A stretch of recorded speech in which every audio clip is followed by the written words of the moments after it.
Danica Anderson, our first reader. Here we go.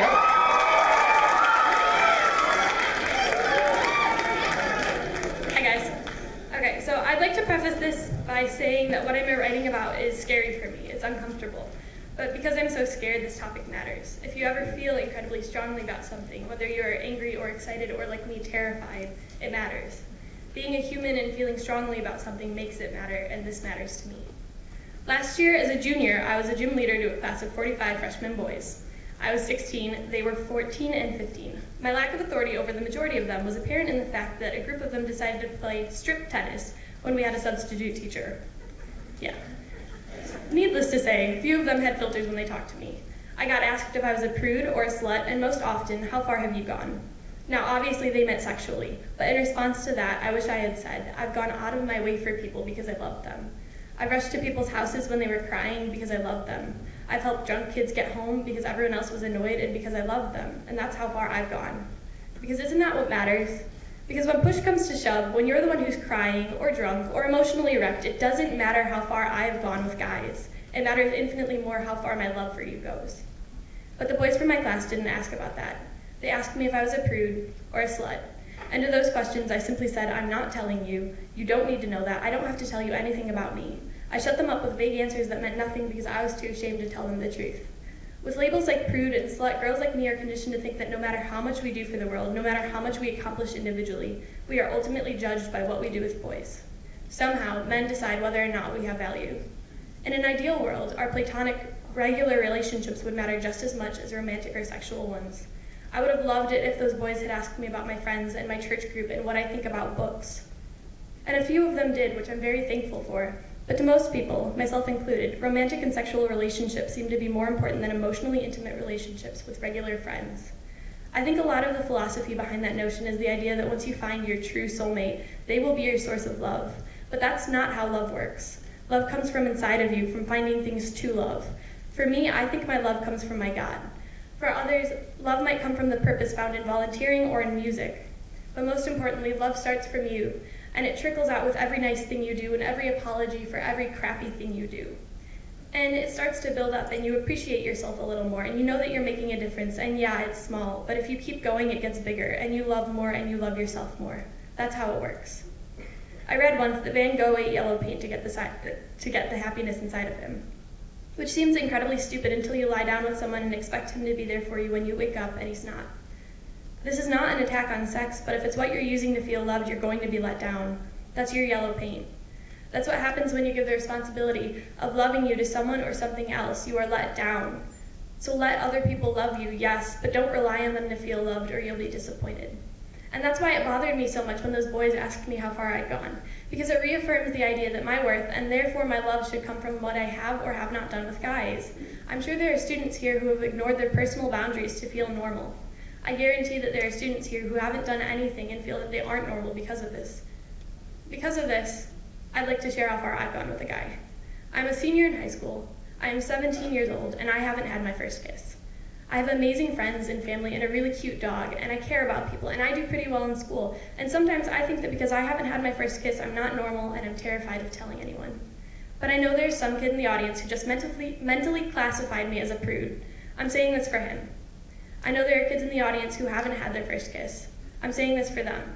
But most importantly, I'm saying this for myself, the freshman me, the sophomore me, the junior me who needed a senior to stand up here and say that I was normal and I was loved regardless of not having my first kiss. This is important, but it's only important because it should not be.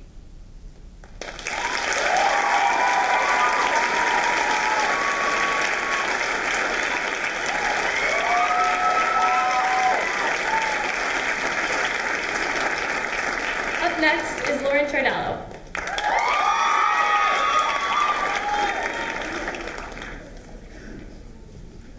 Hi, my name is Lauren, and my piece is a true story about something that happened to me, and it's titled, The Time I Met the Devil. Television, internet, brothers, food. Some of the many distractions that make it impossible to complete my rigorous homework at home.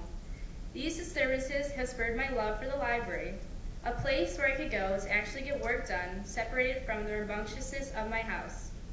However, my impeccable relationship with my safe haven was destroyed when I encountered the devil in their hallowed halls. It was a typical Sunday morning at the library.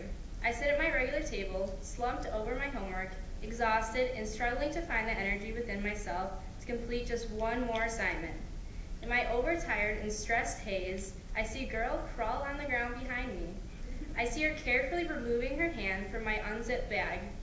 For a moment, I thought I imagined it. I immediately scanned my bag to check for missing items.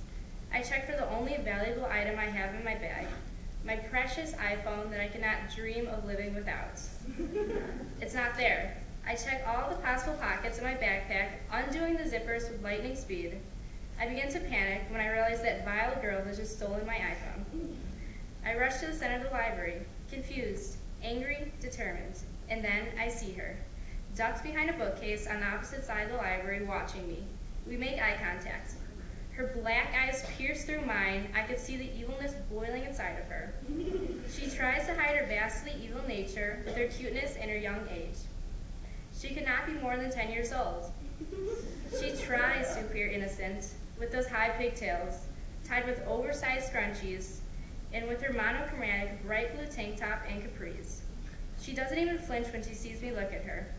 Then she darts away and takes off running, and I know it's about to begin. Seeing as I'm a track and cross-country runner, she would normally be no match for me. However, the multitude of books I have in my hands makes it impossible for me to run. I considered dropping the books, but then, remembering her maliciousness, I thought she'd probably just steal those too. I waddle as fast as I can until I have her at arm's length, and I firmly grab her shoulder. However, in one fluid motion, she swiftly escapes my grip. I think of the scene from Mean Girls, where the high school turned into a zoo with the students attacking each other like wild animals, and I experience a primal instinct to tackle her. However, I only shout after her, my voice crackling with anger and annoyance. Ignoring me, the little girl starts to sprint around the perimeter of the library, and I follow. In my pursuit, I lose sight of the tiny girl in the big sea of books. I search the entire library for her. Between every bookcase and every bathroom, I check everywhere again. I finally allowed the thought to slip into my consciousness, she's not here anymore and neither is my phone. I start to regret ignoring those nagging notifications on my phone of storage low and iPhone hasn't backed up in 4 weeks that I had erroneously brushed off. Now I fear that I lost my iPhone and my whole life that exists on there. All of it, gone. Accepting my fate, I explain my situation to the lady at the front desk, and a police officer arrives to fill out a report. He asks me, "Okay, can you describe this girl to me?" I embarrassedly begin, wearing all blue, dark hair, dark eyes, and about 10 years old. I expect him to burst out laughing that the ruthless iPhone thief is a little 10-year-old girl. However, it made it even worse how seriously he took it. Not one smile or chuckle. I half expected him to put out an APB for the 10-year-old girl about 65 pounds. Thankfully, though, they had everything on camera, so I didn't seem like a deranged, hallucinating high school student. He said he would do everything possible to find this girl, and he miraculously did a few weeks later. Not only did he find her, but I even got my original iPhone back. My relief and thankfulness was overflowing when I turned my iPhone back on, except it didn't turn on. The Apple Store informed me it was completely water damaged, making it worthless. I cannot even imagine what this little girl did to my phone and will probably never know. However, I made the girl and her family buy me a brand new iPhone, and thankfully, I was able to recover all the data that was on my previous phone. I guess what I got out of this experience was a brand new iPhone, a severed relationship with the library, and a newfound distrust for people, even those who look innocent, like a tiny 10-year-old girl with high pigtails and bright blue clothing. Thank you.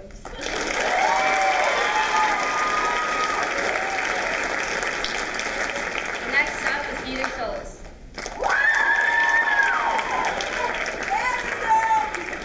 Alright, hi. I wrote this for Mr. Gary Anderson's class last year. It was supposed to be our autobiography chapter, and I named it something very unique, chapters 13 through 16. Okay. Imagine walking through a long hallway. At the end of that hallway is a door labeled Normal Life. My whole life I've been walking down this hallway, hopefully one day reaching that door. If I look ahead, I notice the lighting is strange. There are places where it's brightly lit, or other places where it's very dim or pitch black. This always represents how I feel about life. If I'm extremely content with my life and it's on a general good-to-go level, then it's lit normally or really bright. But the dimmer pitch black parts represent the bad times in my life. So when I'm feeling depressed or something bad has gotten into my life. Recently, for the past 3 years, there's been a constant dark dim over my life in that hallway. I've been stumbling through that hallway ever since my mom, when I was 13 in 8th grade, was diagnosed with a serious form of ovarian cancer. After my mom got diagnosed in 2011, I was walking down a pretty dark path. It's like I could barely see anything ahead of me. Why should I start planning for the future? I didn't even see the point. But finally, a ray of light came into my path. Those were my family, friends, teachers, and God, and they helped me through the dark ways. Things started to actually get normal for me. I turned 14, started high school, made even more friends, excelled in band, blah, blah, and I got a life-size cutout of David Tennant, and it's my prized possession. Somehow I got used to the fact seeing my mom without hair and curled up in her bed almost throughout the entire day. I got used to the fact that she literally had poison running through her veins that was supposedly helping her. But somehow I went through freshman year like a breeze. I had some amazing teachers who understood me. If Mr. Dawson was here, I would have shouted out to him, but I don't think he's here, so it's really awkward. Okay. And my mom was in high spirits. So freshman year passed by and I turned 15. So bad. I mean, sure, I actually did something in my life. Joined marching band, jazz band, I tried out for lacrosse, and finally season 3 of Sherlock came out after a 2-year hiatus. But on a personal level with my mom, it really sucked. She started to get sicker and sicker. She told me in November that the chemo stopped working. I was suddenly back in that hallway and it instantly turned pitch black. I couldn't make sense of anything, and I just stumbled and had to stop. She started a new experimental treatment. Well, that looked like complete shit. To sum it up in a simple way, that treatment destroyed her digestive system, which meant a month-long stay in the hospital during December. That was a pretty great experience. And then the week before winter break, she was moved to a hospice center. This all led up to the worst moment of my life, and suddenly that stupid hallway didn't matter anymore. Hardly even existed. I was too deeply emotionally strained. My mom died on December 23rd, 2013. To say that I was destroyed is an understatement. Yet somehow I found peace at this experience. At least I don't need to see her suffer anymore, and she's in such a better place now. It's not like I was going to wallow in pity at home for a long time. Why should I do that? I know my mom wouldn't have liked it.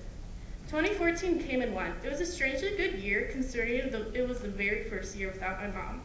Surprisingly, a lot of good things happened, like how I made Wind Symphony the top band in school, which was something I've been working on since I was a freshman. I had another great year in marching band, and I tried out for the IMEA District 7 Honors Band, which is one of the 9 honors bands in the state of Illinois. Making one of them is one of the biggest achievements any high school musician can accomplish. I was really nervous because some people literally told me to my face I wasn't going to make it. I knew it was the most competitive district in the entire state. Out of between 30 to 40 bass clarinets who auditioned, I was one of the 4 who were selected. Yet there were still plenty of bad things that happened. In February, after months of practice, commitment, and growing confidence, I tried out for lacrosse here at school. I grew to love the sport, helped me during my mom's sickness. Yet during the tryouts, after months of battling a crippling lack of self-confidence and overcoming physical and mental setbacks, I got cut. On top of that, during tryouts, I severely injured my feet, which took a long time to heal and still bothers me to this day. I spent so much time and effort on a sport I really started to love and injured myself for nothing. So that was just fantastic. On top of that, a few months later in May, I had to bury my mom. Do you know what it's like to see your parents' name written on a grave, or seeing a small wooden box claiming to hold the ashes of the person you trusted most in the world? I relived my mom's death and funeral 5 months after she died and had another emotional breakdown, but I slowly grew my strength. The thing that got me through the most of the tough things last year was the fact that in October, I was going to meet the 2 stars from the show Supernatural at a fan convention. Oh my God, that was so amazing. I finally had the chance to take a picture with 2 of my biggest inspirations, Jensen Ackles and Jared Padalecki. After an amazing hug, like, oh my God, when Jensen, he hugged me, and when the flash after he, squeezed me, I almost screamed. I looked into their eyes and thanked them for all the strength and courage they gave me during the past few years, And can you imagine having two of your biggest inspirations listen to your life story and for them to hug you and comfort you again, telling you that they really appreciate what you just said? I mean, it was one of the very best days of my life. They understood how much they meant to me, and everything they did had so many unspoken words. It kind of symbolizes my life these past few years, regarding the fact that there are so many hidden and unspoken truths and feelings over my experience. I turned a terrible tragedy into a positive experience that has benefited myself and others greatly. That's what I'm most proud about myself, and I know that my mom gets prouder every single day while she leads me through everything that I do. Thank you.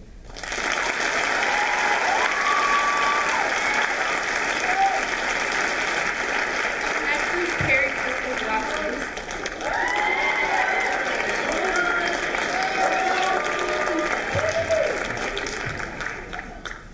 All right, I wrote this piece in response to the prompt, take one word out of any language and argue why it should or should not be translated from its original language or not. For those of you who know where this prompt and similar prompts came from, my full sympathies go out to you because it was very tough to answer them. Here's my response. In 1943, Greece was under Nazi occupation and thus victimized by the Holocaust. In that year, the Nazi commandant on the island of Zakynthos ordered Mayor Loukas Gader at gunpoint to give him a list with names of all the island's Jews. Instead, Gader and Bishop Chrysostomos gathered Zakynthos' Jews and hid them in the mountains and rural villages. When the commandant came for the list, Gader and Bishop Chrysostomos turned over a piece of paper with only two names on it, their own. Bishop Chrysostomos bravely declared to the commandant, "Here are your Jews. If you choose to deport the Jews of Zakynthos, you must take me, and I will share in their fate." By the end of the war, all of the island's 275 Jews had escaped the Holocaust without harm. Why did these two men, under the threat of death, choose to save others rather than themselves? Many others in their position had cooperated with the Nazis across Europe in their endeavors. Why had they resisted? The answer was their philotimo, a word which translates directly from friend of honor, from the words philo, or friend, and dimi, or honor. However, the context of this word, philotimo, wraps around a complex set of values. One can use philotimo to describe their own personal honor or sense of duty to either their country, their community, their family, or themselves. One's philotimo commands them to uphold this sense of honor in the face of death or personal ruin, to do what the individual believes or knows is right. It was not just Mayor Gader and Bishop Chrysostomos who exercised this concept. The ancient Greek philosopher Thales once stated that philotimo to the Greek is like breathing. A Greek is not a Greek without it. It was out of their philotimo that the 300 Spartans gave their lives at Thermopylae to ensure the continuity of the Greek way of life. When Christianity replaced the old Hellenic pantheon as the religion of the Greek people, many of the country's saints and martyrs performed their actions not only in the name of Jesus Christ, but also because their sense of duty or philotimo to their faith. I was raised in a third-generation Greek household with parents who had been the children of immigrants. In my American upbringing, I don't recall my parents using the word philotimo around me when I was a boy. However, when they taught me how to live and to behave, they instilled in me the basic tenets of philotimo. They would tell me stories of my relatives who had done honorable things, and I was taught in Greek school and Sunday school about the acts that my people committed. By the time I first heard the word about 2 years ago,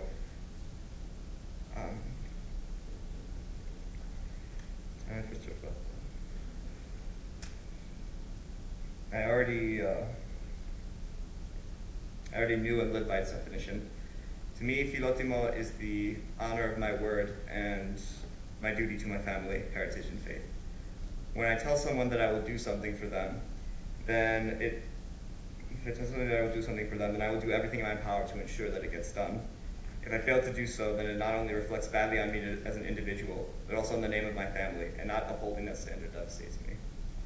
However, when I am recognized by my peers and elders for being an upstanding member of society because of my philotimo, I cannot help but hold my head high with pride of my accomplishments.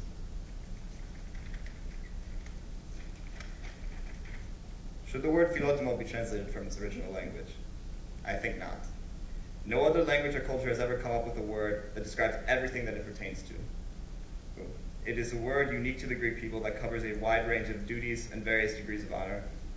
I had difficulty myself explaining to my non-Greek friends what it means, as it is so complex. Perhaps this all-encompassing word, which describes almost every shade of honor that man can possess, should remain in the language of the only people who thought that it needed to exist.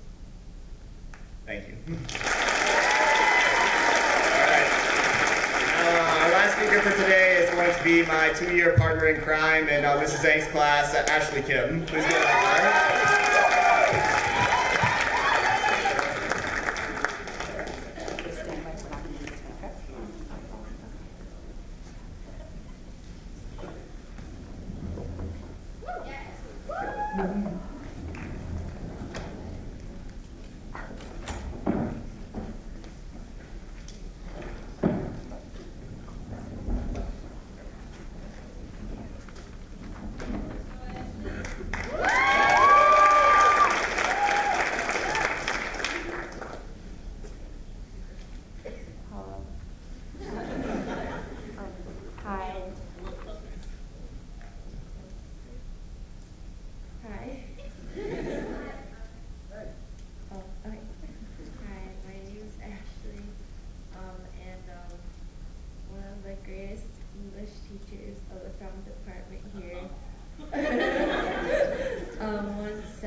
Sharing a piece of your soul, and so today I'm here to share a little part of my soul with you.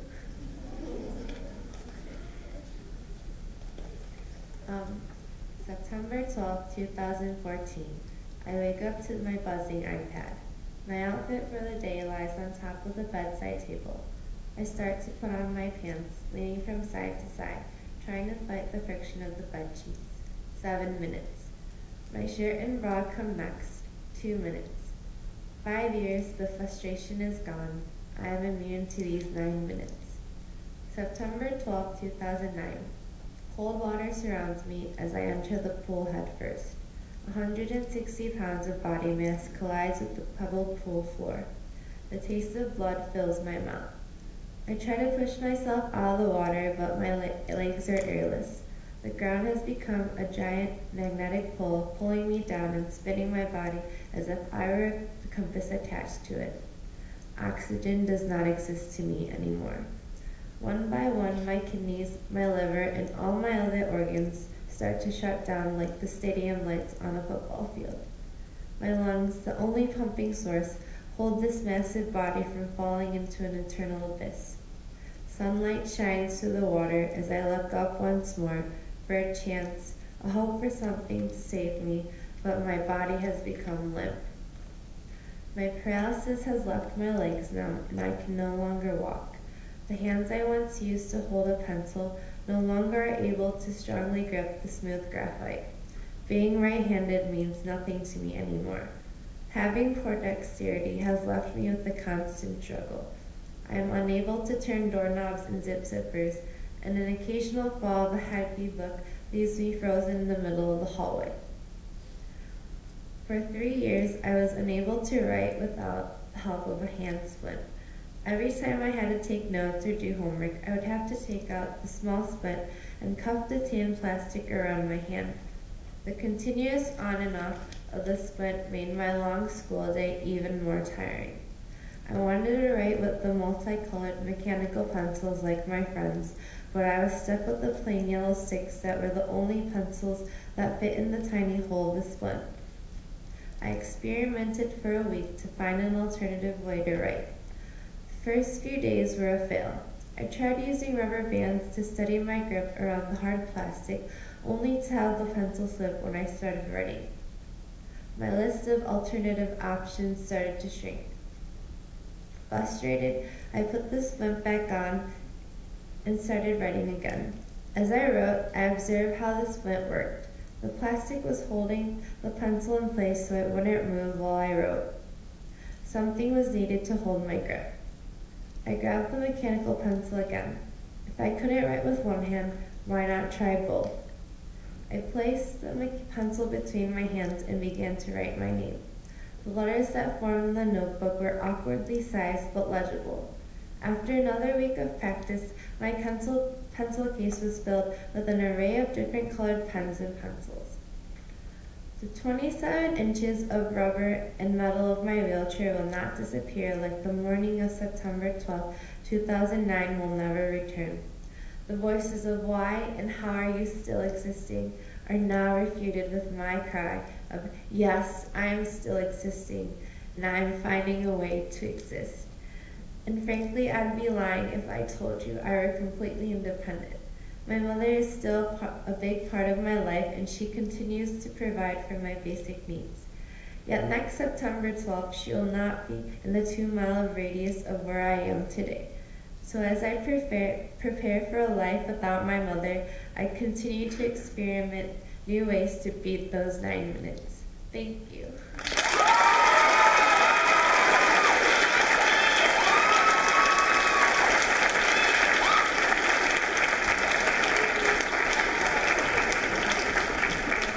All right, awesome job, everyone. One more round of applause for our student writers.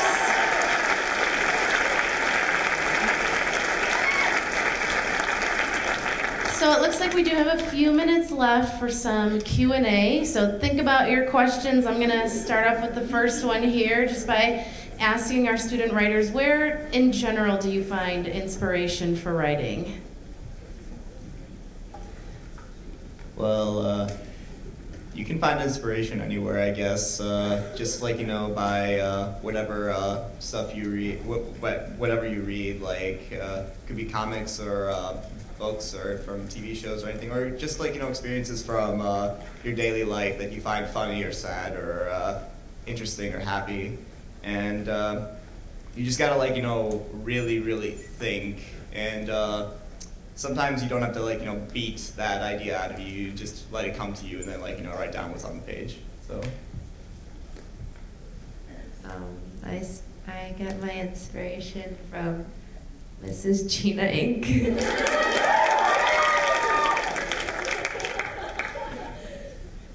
I think that I get my inspiration from people mostly just because I think they're really interesting. But I think most people find their interest or find their passions and then they can write about them. So whatever you're passionate about, write about it. I think you get your inspiration from anywhere, and I think I get my inspiration from the people I care about.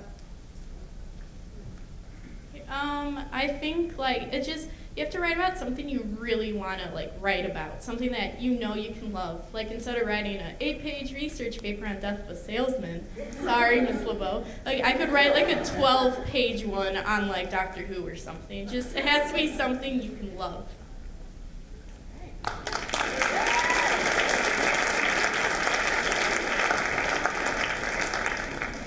I think we're actually going to be out of time here, so thank you guys for being a really great audience. One more round of applause for our writers.